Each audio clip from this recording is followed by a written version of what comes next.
económico. No, en esta línea es de que este nuevo contrato emergente, si usted labora más de las 20 horas semanales, no estaría cobrando horas suplementarias y extraordinarias.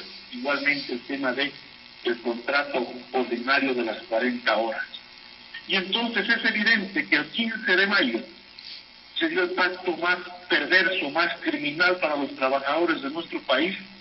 Por eso nosotros hemos llamado a que los trabajadores del pueblo ecuatoriano de cada provincia declare enemigos de los trabajadores y los pueblos a estos asambleístas, a estos 74 corruptos que no pensaron en el país, no pensaron en los trabajadores, sino que pensaron en beneficios personales, dieron sus votos a cambio de puestos a sus familias, dieron sus votos a cambio de hospitales, a cambio de consulados, y entonces es evidente que hay que condenar esta postura, porque bien lo decía usted, esta ley humanitaria no tiene absolutamente nada de social, sino que lo que han hecho es cumplir una vieja aspiración que tenían las cámaras y los grandes grupos económicos, porque se legalice la flexibilización laboral en el país, aprovechándose de la epidemia, aprovechándose de esta emergencia sanitaria.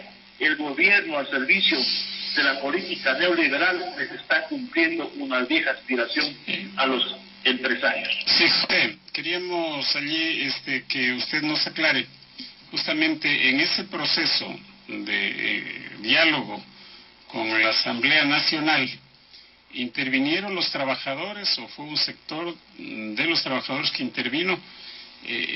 ¿Estuvo en consideración algún momento el ceder para que se apruebe la ley aplicando una tabla de contribución, es decir, que exista una contribución en donde más contribuyan los que más tienen, incluso los que tienen cuentas en paraísos fiscales, y con una base se habla.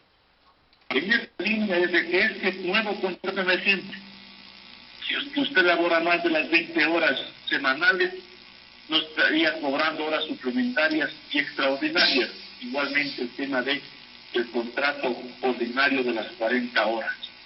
Y entonces es evidente que el 15 de mayo se dio el pacto más perverso, más criminal para los trabajadores de nuestro país.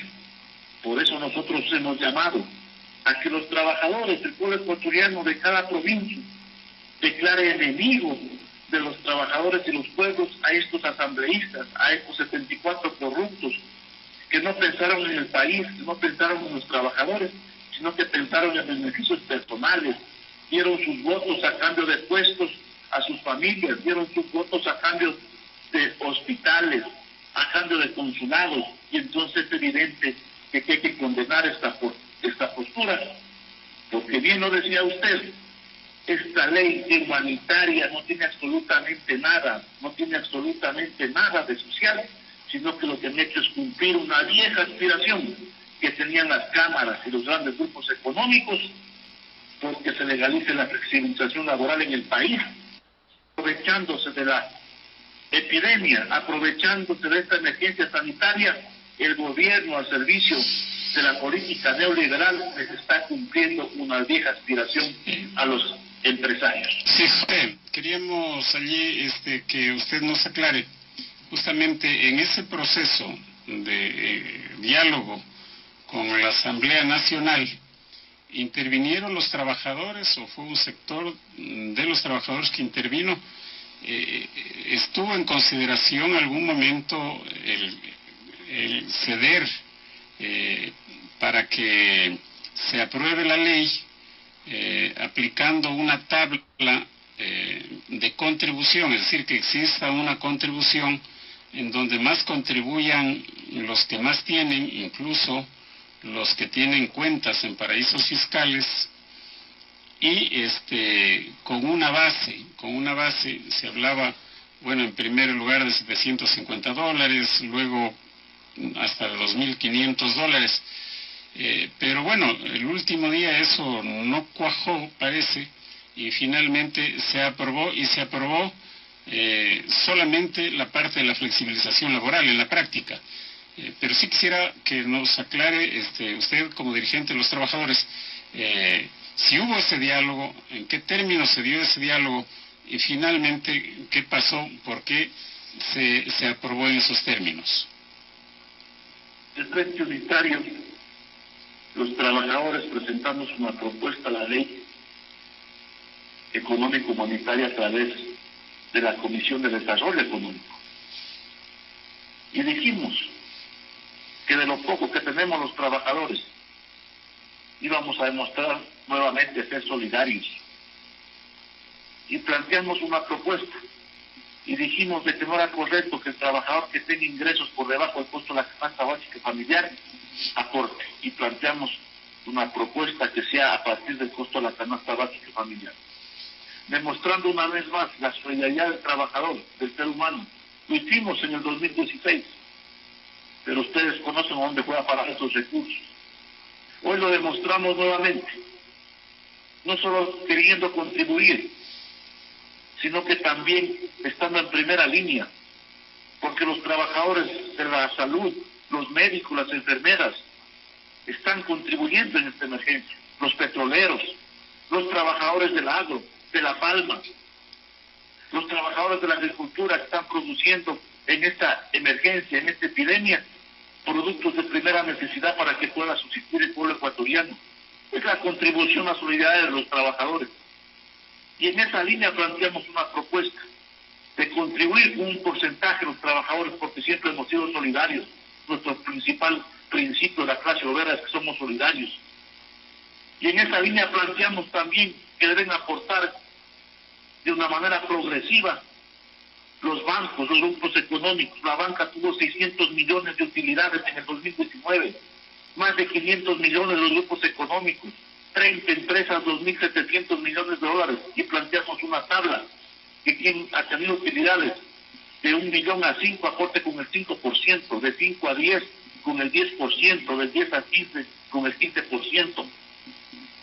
Era correcto que quien tiene recursos en paraísos fiscales contribuya con un porcentaje de un 2%, igual que las 205 familias que tienen más de 30.000 millones de dólares fuera de nuestros países, no necesariamente en paraísos fiscales, pero había que plantearnos un impuesto, había que cobrar a los evasores de impuestos, solo 500 empresas le deben 1.500 millones de dólares, había que dejar de pagar la deuda externa, 12.000 millones de dólares anuales. El gobierno, cuando dijo que pagó 324 millones, terminó pagando 800 millones de dólares al Fondo Monetario Internacional, cuando esos recursos eran servidos para comida, medicina y alimentación para el pueblo ecuatoriano. Esa propuesta la entregamos a la Comisión de Desarrollo Económico. No tomaron en consideración. Por eso, ecuatorianos, es condenable, es rechazable que la bancada del Social Cristiano de Creo, del gobierno de Moreno y sus aliados se hayan opuesto a que quienes se beneficiaron de la economía durante los últimos 13 años contribuyan en esta epidemia, en esta emergencia sanitaria, y al final del día solo se unificaron, porque ahí se consiguieron, para vulnerar los derechos de los trabajadores y convertir al trabajador en esclavo. Ni se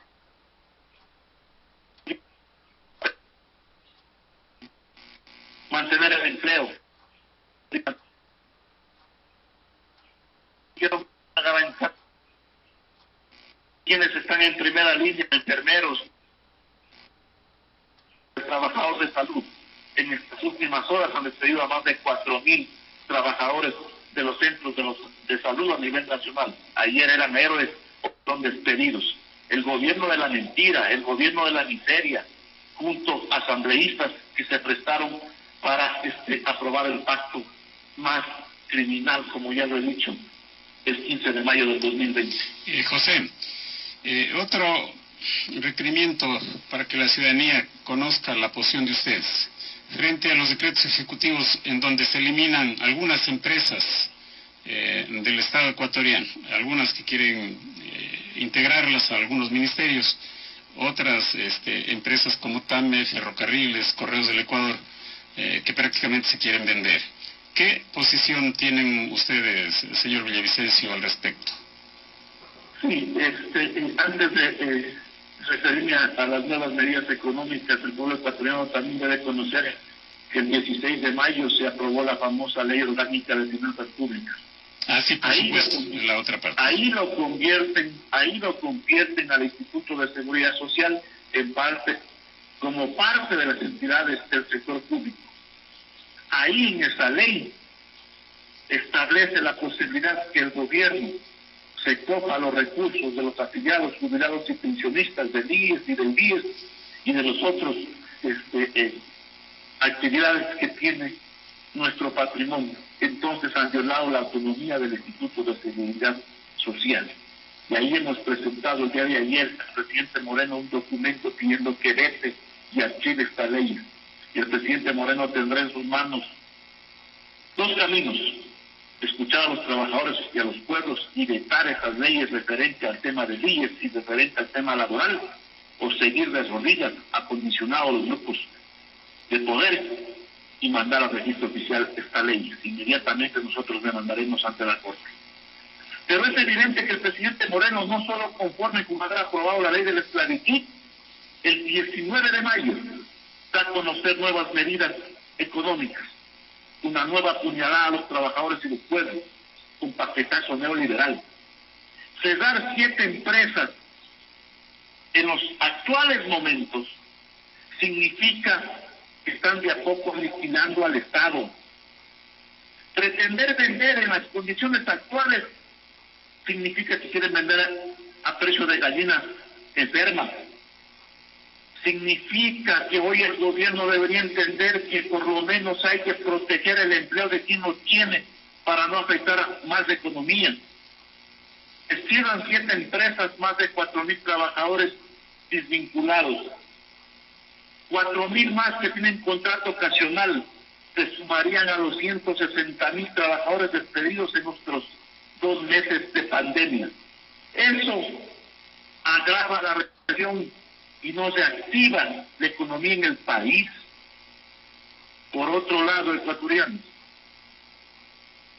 hoy han planteado de que han bajado el precio de los combustibles. Eso es una medida tramposa, mañosa. Lo que han hecho es eliminar los subsidios y han liberado el precio como tal, producto de que el barril del petróleo está bajo. Entiendan, ecuatorianos, el día de mañana va a subir el barril del petróleo, las grandes potencias van a fijar el nuevo precio, van a subir los combustibles y se van a encarecer los productos de primera necesidad, y quien va a ser afectado es el sector medio y los trabajadores. Por eso es una medida tramposa, mañosa, y tras de eso también está la venta de la refinería de Esmeralda. Continúa el tema de aniquilar el Estado como tal. Adicionalmente a eso, reducen la jornada de trabajo de los servidores públicos y de los maestros, que hoy los servidores públicos no van a trabajar las 8 horas, sino 6. Ejemplo, si un trabajador tiene ingresos de $600, estaría aportando alrededor de $97 mensual, el 16.16%. Por 12, $1,136. Los grupos económicos no van a aportar ni un centavo. Si un maestro ecuatoriano está en categoría G, que tiene ingresos de $817, aportaría el 8.8%, $72 mensuales. Por 12, $826 más o menos. Significa entonces de que la banca no aportaría ni un solo centavo. Entonces, las dos leyes y las medidas económicas lo que van a generar es más miseria, más explotación laboral, más despidos, más esclavitud en nuestro país, y el gobierno sigue tomando decisiones de que sean los trabajadores y los pueblos quienes resuelvan la crisis económica y sanitaria. Por eso es de que hemos convocado a una nueva jornada de movilización para este día lunes 25 de mayo, a partir de las 10 de la mañana, contra la ley de la esclavitud, contra los despidos y contra el nuevo paquetazo neoliberal en contra de los trabajadores y los pueblos. Bien, señor Villavicencio, además de entonces los pedidos del veto a estas leyes al presidente de la República, también en el caso de que se aprueben definitivamente las acciones en la Corte Constitucional, porque consideran que son inconstitucionales y se las puede votar abajo, estarían, ¿qué es lo que queda hacer, a más de la convocatoria que ustedes están haciendo en estos momentos para estas marchas desde el día lunes? ¿Qué más toca hacer, José? Hay acciones, ya lo decía usted, que las vamos a hacer desde el ámbito jurídico a través de la Corte, los derechos internacionales, la Organización Internacional del Trabajo. Eso es una parte, pero hoy más que nunca he llamado a la unidad de los trabajadores y los pueblos en defensa de la vida. Defender la vida significa exigir comida y medicina para el pueblo.